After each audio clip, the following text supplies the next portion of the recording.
Всем привет! Сегодня я вас познакомлю с новым для меня материалом для оформления тортов, который я буду часто использовать в последующих видео, но ссылаться буду именно на это видео, так как каждый раз я не буду его делать заново. Это своего рода мастика-заменитель, это пластичный шоколад.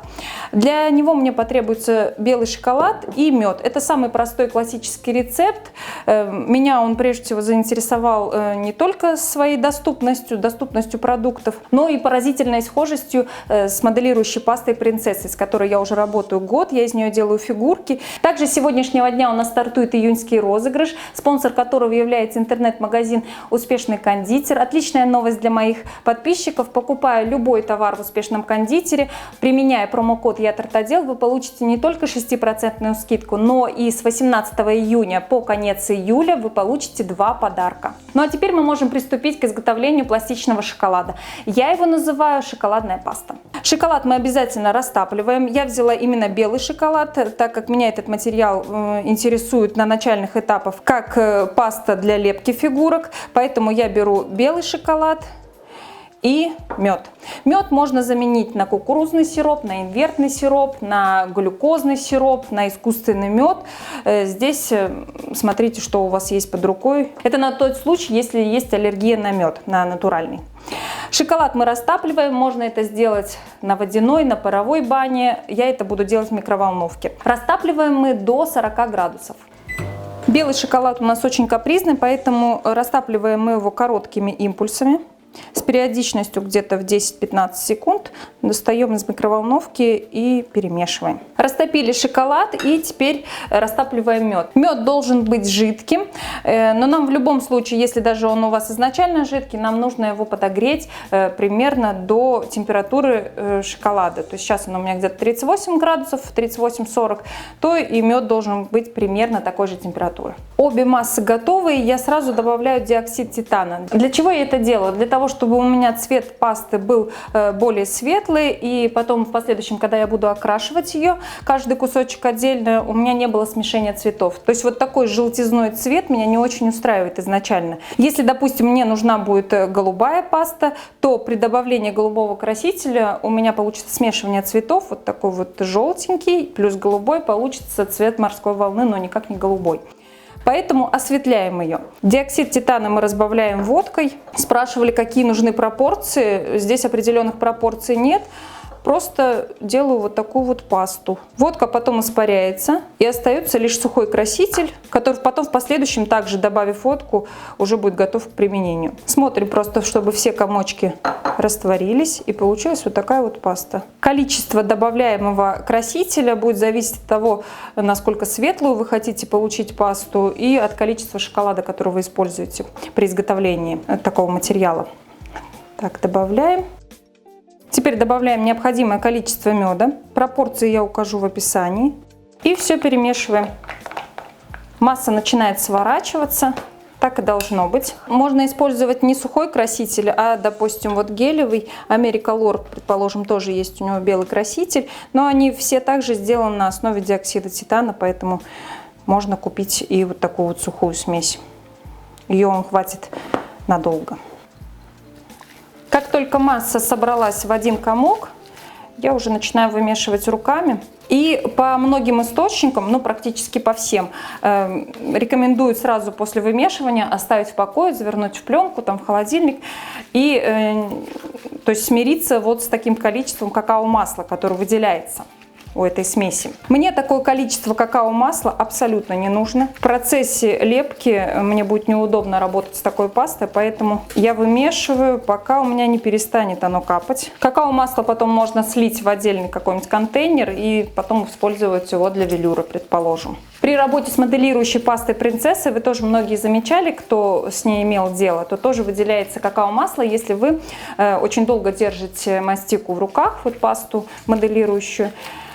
Или если у вас фигурка стоит, предположим, на подоконнике, и на нее прямые солнечные лучи светят, то сразу же начинает на поверхности фигурки выделяться вот именно какао-масло. Поэтому я предпочитаю от него избавиться вот таким вот путем.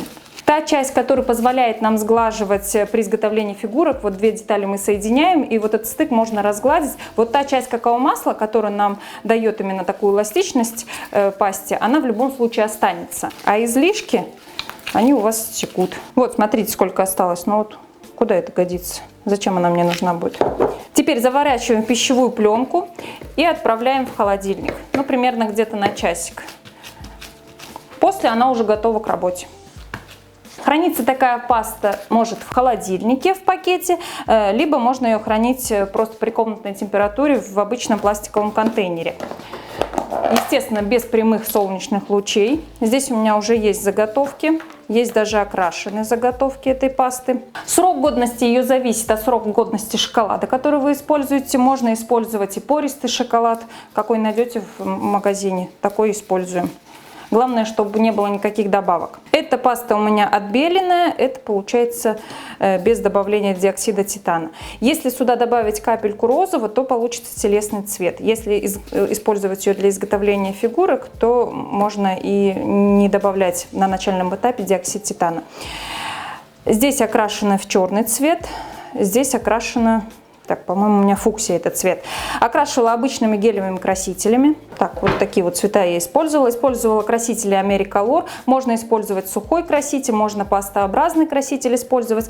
Также еще рекомендуют использовать жирорастворимые красители для окраски такой пасты. Я пока жирорастворимыми красителями не пользовалась. Меня вполне устраивает и гелевыми. Сейчас на примере кусочка небольшого я покажу, что при окрашивании, при добавлении гелевого красителя ничего с ней не случается, она не теряет форму, то есть такая же остается, как пластилин. Очень напоминает пластилин. Так, использовать я буду, наверное, какой цвет? Давайте в желтенький, нет, в зеленый окрасим. Краситель я сегодня использую из вот такого вот набора. Здесь базовых 4 цвета: красный, лимонно-желтый, голубой и зеленый. Этот самый комплект из 4 красителей и будет разыгрываться у нас в июньском розыгрыше. Условия этого розыгрыша вы услышите в конце видео. У нас будет разыгрываться 4 набора, то есть будет 4 победителя.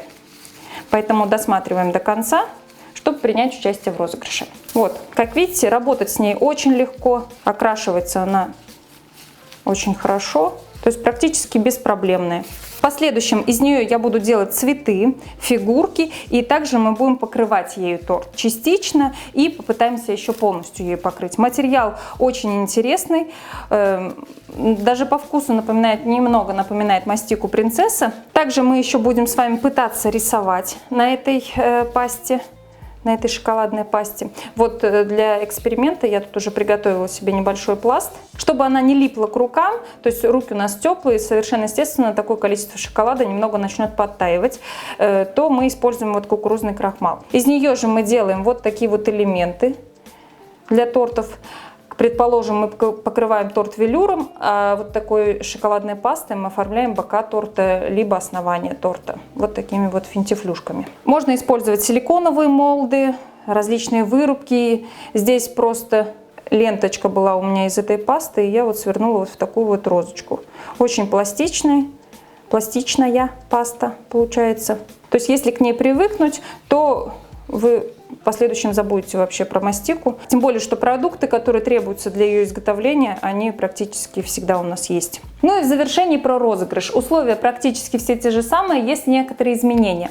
Вам необходимо быть подписанным на наш канал. Подписки обязательно должны быть видны на момент подведения итогов розыгрыша.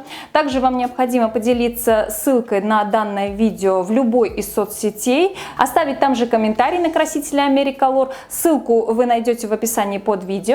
Далее оставляем комментарий под этим видео с ссылкой на свой репост на страницу YouTube и ждем подведения итогов. Итоги мы подведем 30 июня. Как всегда, будет это все происходить в прямом эфире. Участвовать в розыгрыше может абсолютно каждый, но бесплатная доставка товара осуществляется только по территории России. Я, как всегда, желаю вам удачи в ваших начинаниях. Всего вам самого-самого доброго.